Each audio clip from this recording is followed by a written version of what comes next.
வணக்கம்.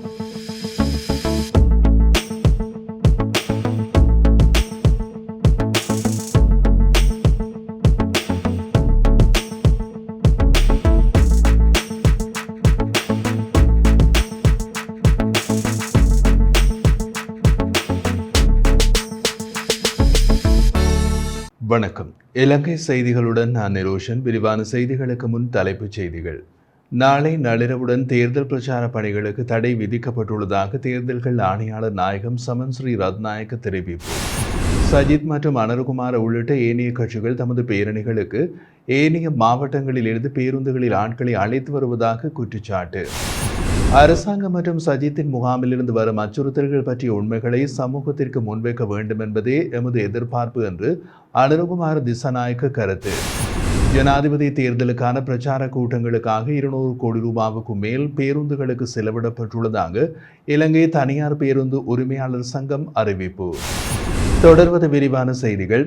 நாடளாவிய ரீதியில் அனைத்து வைத்தியசாலைகளிலும் பணிப்புறக்கணிப்பில் ஈடுபடுவதற்கு அரசு வைத்திய அதிகாரிகளின் சங்கம் தீர்மானித்துள்ளது. இந்த மருத்துவ பணிப்புறக்கணிப்பு காலை 8 மணி தொடக்கம் ஆரம்பிக்கப்பட உள்ளதாக அரசாங்க மருத்துவ அதிகாரிகள் சங்கம் தெரிவித்துள்ளது. இதனால் நோயாளிகளின் சிகிச்சை தடைப்படும் அபாயம் உள்ளதாகவும் கூறப்படுகிறது. அரசாங்க மருத்துவ அதிகாரிகள் சங்கத்தின் உதவி செயலாளரும் ஊவா மாகாண சபை இணைப்பாளருமான டாக்டர் பாலிது ராஜபக்ஷவுக்கு எதிரான முறைப்பாடு இன்றி நடத்தப்பட்ட ஒழுக்காற்று விசாரணைக்கு எதிராக இந்த பணிப்புறக்கணிப்பு நடவடிக்கை எடுக்கப்பட உள்ளதாக சங்கத்தின் ஊடக பேச்சாளர் வைத்தியர் சமில் விஜயசிங்க தெரிவித்துள்ளார். இந்த சம்பவம் தொடர்பாக மறுசீரமைப்பு செய்ய சுகாதார அமைச்சுக்கு 14 நாட்கள் கால அவகாசம் வழங்குவதாகவும் அதற்குள் சாதகமான வேலை திட்டம் அமுல்படுத்தப்படாவிட்டால் மத்திய நிலையத்தின் கூட்டத்தின் பின்னர் மேலதிக நடவடிக்கை எடுக்கப்படும் எனவும் அரசு மருத்துவ அதிகாரிகள் சங்கம் மேலும் தெரிவித்துள்ளது. ஜனாதிபதி தேர்தலுக்கான வேட்பாளர் மற்றும் கட்சிகளின் பிரச்சார பணிகளுக்கு நாளை நள்ளிரவோடு தடை விதிக்கப்பட்டுள்ளதாக தேர்தல்கள் ஆணையாளர் நாயகம் சமன் ஸ்ரீ ரத்நாயக்க தெரிவித்தார். இந்த நிலையில் நாளை நள்ளிரவுக்கு பின்னர் தேர்தல் பிரச்சாரம், பேரணி, துண்டு பிரசுர விநியோகம் மற்றும் வேட்பாளர்களை ஊக்குவிக்கும் வகையில் ஏதேனும் செயற்பாடுகளில் ஈடுபடுகின்றவர்களுக்கு எதிராக சட்ட நடவடிக்கை எடுக்குமாறு போலீசாருக்கு அறிவித்துள்ளதாகவும் அவர் குறிப்பிட்டுள்ளார். அதேவேளை பொது அல்லது தனியார் வாகனங்களில் வேட்பாளர்கள் மற்றும் கட்சிகளை ஊக்குவிக்கும் வகையில் ஓட்டப்பட்டுள்ள ஸ்டிக்கர்கள் மற்றும் துண்டு பிரசுரங்கள் போன்றவற்றை அகற்றுவதற்கு போலீசாருக்கு அதிகாரம் உள்ளதாக தேர்தல்கள் ஆணைக்குழு தெரிவித்துள்ளது. மேலும் 21ஆம் தேதி காலை 7 மணி முதல் மாலை 4:30 மணி வரையில் வாக்காளர்கள் வாக்களிக்க முடியும் என்பதும் குறிப்பிடத்தக்கது. ஜனாதிபதி தேர்தலில் போட்டியிடும் சஜித் பிரேமதாச மற்றும் அனுரகுமார உள்ளிட்ட ஏனைய கட்சிகள் தமது பேரணிகளுக்கு ஏனைய மாவட்டங்களில் இருந்து பேருந்துகளில் ஆட்களை அழைத்து வந்து பிரச்சாரத்தை மேற்கொள்வதாக ராஜாங்க அமைச்சர் ஜகத் புஷ்பகுமார குற்றம் சுமத்தியுள்ளார். எனினும் ரணில் விக்ரமசிங்கவின் பிரச்சார கூட்டத்திற்கு ஏனைய மாவட்டங்களில் இருந்து எவரும் கலந்து கொள்ளவில்லை என்பதை உறுதியாக கூற முடியும் என்றும் தெரிவித்துள்ளார். வெள்ளவாயவில் நடைபெற்ற ரணிலால் இயலும் வெற்றி பேரணியில் கலந்து கொண்டு உரையாற்றும் போது அவர் இதனை கூறினார். இந்த மாவட்டத்திற்கு வெளியே யாரேனும் பேரணியில் பங்கேற்றிருந்தால் அதை நிரூபிக்குமாறு அச்சமின்றி சவால் விடுகின்றேன். சஜித் பிரேமதாஸ் 2022 போராட்ட களத்திற்கு சென்று சுசந்திகா ஜெயசிங்கவை விட வேகமாக ஓடினார். அனுரகுமார திசாநாயக்க போராட்டம் நடந்த பகுதிக்கு வந்து நாம் வீதியில் பார்த்துக் கொள்வோம் என்று கூறி 2 மணி நேரத்திற்கு ஒரு நாடாளுமன்ற உறுப்பினரை கொன்றார். ஒவ்வொரு நகரத்திலும் டிரான்ஸ்பார்மர்கள் மற்றும் பேருந்துகள் எரிக்கப்பட்டன. அப்போது நாட்டை பொறுப்பேற்க யாரும் இல்லை. இதை பொறுப்பேற்றால் 2 வருடங்களின் பின்னர் என்னால் ஜனாதிபதி தேர்தலில் போட்டியிட்டு ஜனாதிபதியாக முடியாது என்று சஜித் பிரேமதாச தெரிவித்தார். நாட்டை பொறுப்பேற்க முடியாது என்று அனைத்து தலைவர்களும் கூறிய போது ரணில் விக்ரமசிங்க தனியொரு நாடாளுமன்ற உறுப்பினராக இருந்த போதிலும் நாட்டை பொறுப்பேற்று 2 வருடங்களுக்குள் வரிசைகளை இல்லாது ஒழித்தார் என்று மக்கள் ரணில் விக்ரமசிங்கவின் பொருளாதாரத்தை ஸ்திரப்படுத்திய மற்றும் வரிசைகளை நீக்கிய நாயகனாக மதிக்கின்றார்கள் என்றார். அரசாங்கம் மற்றும் சஜித்தின் முகாமில் இருந்து வரும் அச்சுறுத்தல்கள் மற்றும் சதித்திட்டங்கள் பற்றிய உண்மைகளை சமூகத்திற்கு முன்வைக்க வேண்டும் என்பதே எமது எதிர்பார்ப்பாகும் என தேசிய மக்கள் சக்தியின் ஜனாதிபதி வேட்பாளர் அனுரகுமார திசாநாயக்க கருத்து வெளியிட்டுள்ளார்.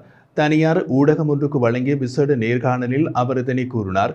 தொடர்ந்தும் கருத்து வெளியிட்ட கவர்ந்த தேர்தல் பிரச்சாரத்தில் எங்கள் நோக்கம் அதிகாரத்தை கைப்பற்றுவதுதான். வெற்றி பெறுவதற்கான சாத்தியம் காணப்படுகிறது. அடுத்த நாட்களில் புதிதாக எதுவும் இல்லை. எங்களுடைய உண்மைகளை மீண்டும் மீண்டும் முன்வைக்கப்படும். நம் நாட்டில் பல சமயங்களில் தேர்தல் பணிகள் இப்படியே நடந்தாலும் எதிர்பாராத நிகழ்வுகள் நடப்பதை நீங்கள் பார்த்திருப்பீர்கள். எனவே பொதுமக்கள் மத்தியில் ஊகங்கள் எழுந்துள்ளன. ஐக்கிய மக்கள் சக்தியின் நாடாளுமன்ற உறுப்பினர் ஒருவர் 2 சந்தர்ப்பங்களில் கலவரம் ஏற்படுவதற்கான அபாயம் பற்றி கூறியுள்ளார். அவ்வாறே ஜெயவர்தனபுர பல்கலைக்கழகத்திலும் ஒரு சம்பவம் பதிவாகி இருப்பதை பார்த்தோம். எனவே சதி செய்தாவது சமூகத்தில் மோதல் சூழ்நிலையை உருவாக்கலாம் என்ற எதிர்பார்ப்பு அவர்களுக்கு இருக்கலாம்.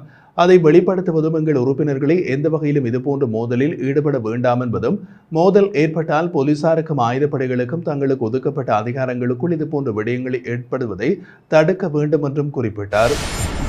எதிர்வரும் 21ஆம் தேதி நடைபெறவுள்ள இலங்கை 9வது ஜனாதிபதி தேர்தல் நடவடிக்கைகளை கண்காணிப்பதற்காக பொது நலவாய தேர்தல் கண்காணிப்பாளர் குழு இலங்கைக்கு வருகை தந்துள்ளது. இது பொது நலவாய தேர்தல் கண்காணிப்பாளர்கள் குழுவின் 200வது தேர்தல் கண்காணிப்பு பணியாகும். ஜனாதிபதி தேர்தல் நடவடிக்கைகளை கண்காணிப்பதற்காக தேர்தல் ஆணைக்குழுவின் அழைப்பை ஏற்று பொது நலவாய பொதுச் செயலாளரால் நியமிக்கப்பட்ட 15 பேர் கொண்ட குழு நாட்டிற்கு வருகை தந்துள்ளது.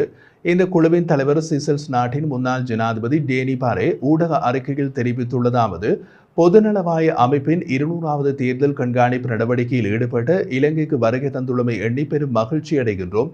மேலும் பொதுநலவாய அமைப்பின் முழு தேர்தல் சுழற்சி அணுகுமுறையின் ஒரு பகுதியாக உறுப்பு நாடுகளுடனான அதன் ஈடுபாட்டில் ஜனநாயக நிறுவனங்கள் மற்றும் செயல்முறைகளை வலுப்படுத்த உதவுவதற்கும், தேர்தல்களின் போது பொதுமக்கள் பங்கேற்பு மற்றும் பிரதிநிதித்துவத்தை செயல்படுத்துவதற்கும் நாங்கள் இங்கு வருகை தந்துள்ளோம். 11 மற்றும் 12ஆம் தேதிகளில் நடைபெற்ற தபால் மூல வாக்களிப்பையும் எங்கள் குழுவினர் கண்காணித்துள்ளார்கள். மேலும் குழுவினர் சிவில் சமூகம், அரசியல் கட்சிகள், போலீஸ் பிரதிநிதிகளை சந்தித்துள்ளனர்.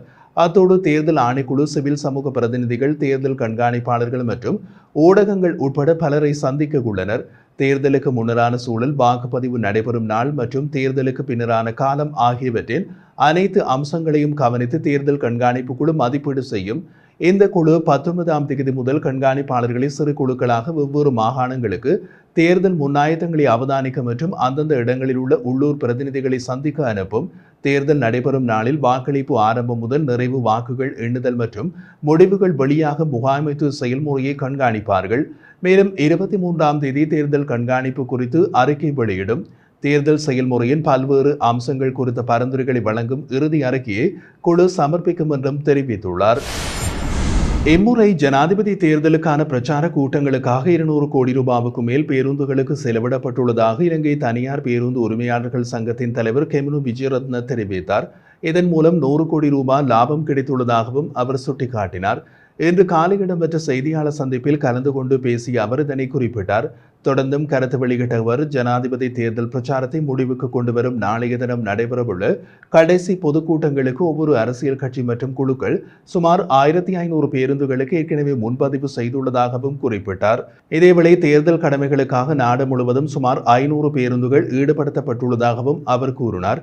எதிர்வரும் 20ஆம் தேதி தேர்தல் காரணமாக சுமார் 50% பேருந்துகள் பொதுமக்களுக்கு போக்குவரத்து வசதிகளை ஏற்படுத்தி கொடுக்கும் எனவும் அவர் குறிப்பிட்டுள்ளார். எனினும் தேர்தல் நடைபெறும் 21ஆம் தேதி 10 முதல் 15% வரையான பேருந்துகளை சேவையில் ஈடுபடும்.